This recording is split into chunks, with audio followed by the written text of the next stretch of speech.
Hello everyone. इस video में मैं एक्सप्लेन करूँगा 5 पॉइंट्स जो कि मेरे एक्सपीरियंस के हिसाब से मुझे लग रहा है कि ये 5 पॉइंट्स है जिसकी वजह से most of the software engineers एक मीडियोकर लाइफ जीते हैं। द पहला पॉइंट है कि जनरली जो कोडर्स हैं, सॉफ्टवेयर इंजीनियर्स हैं, उनकी लाइफ में कोई एवरीडे गोल्स नहीं होता है कि नहीं मुझे कल क्या करना है, क्या शेड्यूलिंग है, क्या प्रायोरिटीज़ है। So generally they do not have goals.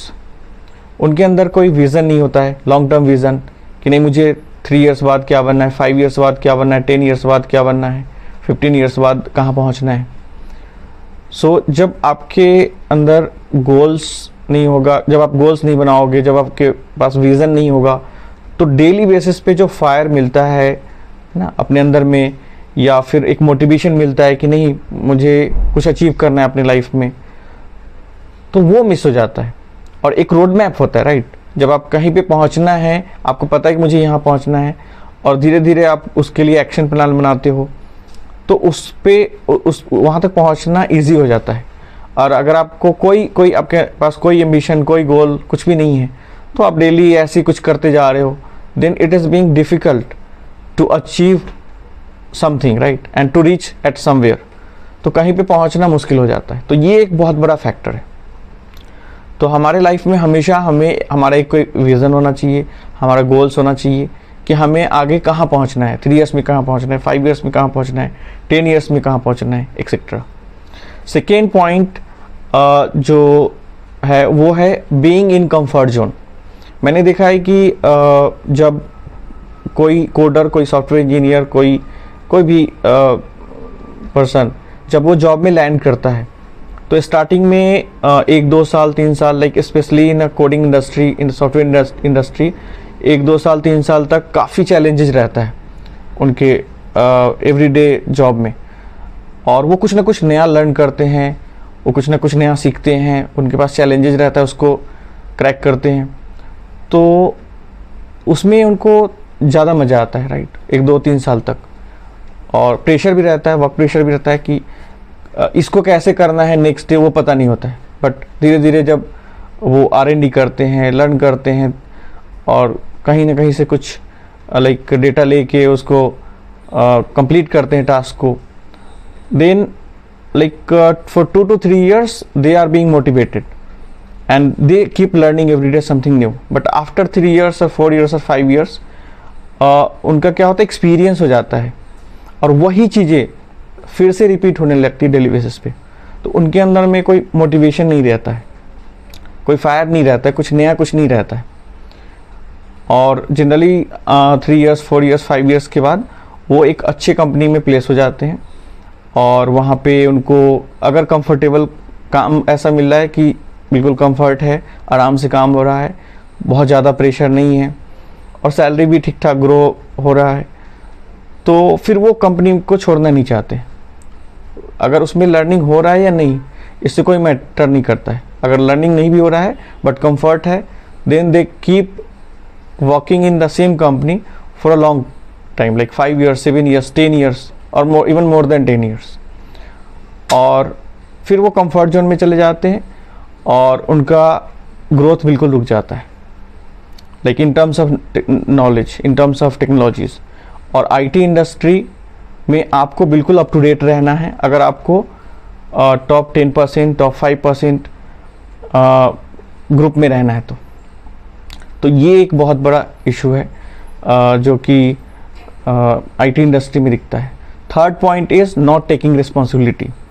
मैंने most of the software engineers, coders को देखा है कि वो अपने काम में उतना रिस्पॉन्सिबिलिटी नहीं लेते हैं। लाइक अगर कोई प्रोजेक्ट है, कोई डेडलाइन है, उनको दिया गया है, तो वो बहुत लाइटली लेते हैं, ठीक है हो जाएगा, कर रहा हूँ। अगर उनको ऐसा लगता है कि नहीं ये प्रोजेक्ट जो है इस डेडलाइन पे नहीं होगा, इसके लिए मुझे थोड़ा सा 1 घंटा 2 घंटा एक्स्ट्रा देना होगा, या वीकेंड्स में भी काम करना पड़ेगा, तो जनरली हेजिटेट करते, नहीं ये तो मुझे तो जितना कंपनी पे कर रहा है उतना ही मैं काम करूँगा, मैं एक्स्ट्रा क्यों काम करूँ। लेकिन ऐसे आप ग्रो नहीं करोगे। अपने अराउंड आप देखो, जो भी सक्सेसफुल पर्सन है आपके फील्ड में या किसी अदर फील्ड में, तो वो एक अच्छे लेवल पे तभी पहुंच पाए हैं जब वो रिस्पॉन्सिबिलिटी लेते हैं।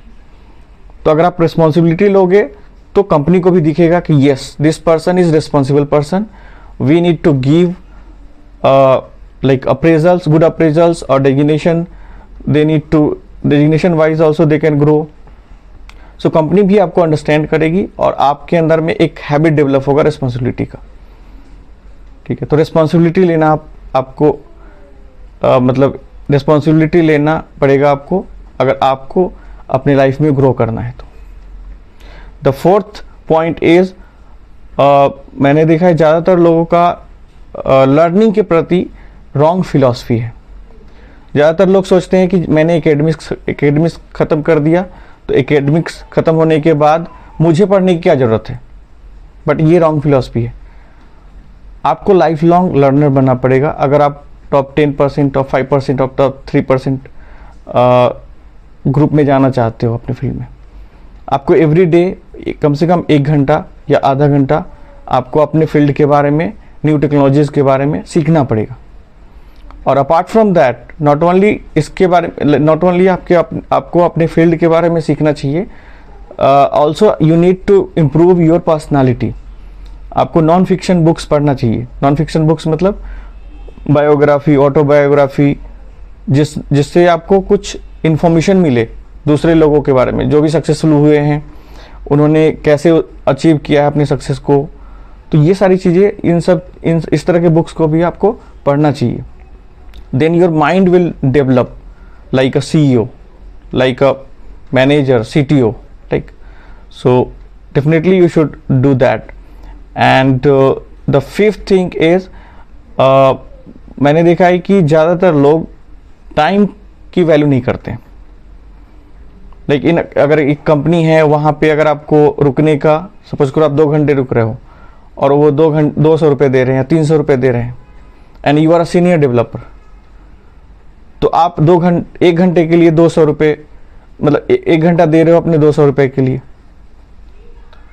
तो आपको ऐसा नहीं करना है, आपको टाइम की वैल्यू करना है। अगर जो भी टाइम आपके पास बच रहा है, वो टाइम अगर आप लर्निंग में स्पेंड करोगे तो definitely you can grow a lot. और ये भी होता है कि आइडल गॉसिप में बहुत सारा टाइम वेस्ट कर देते हैं, मूवी देखने में, टीवी देखने में। Once in a while it's fine, but on regular basis if you are not controlling your time like money, जैसे हम अपने पैसे को सेव करते हैं, राइट, कंट्रोल करते हैं, उससे भी ज़्यादा हमें अपने टाइम को कंट्रोल करना चाहिए।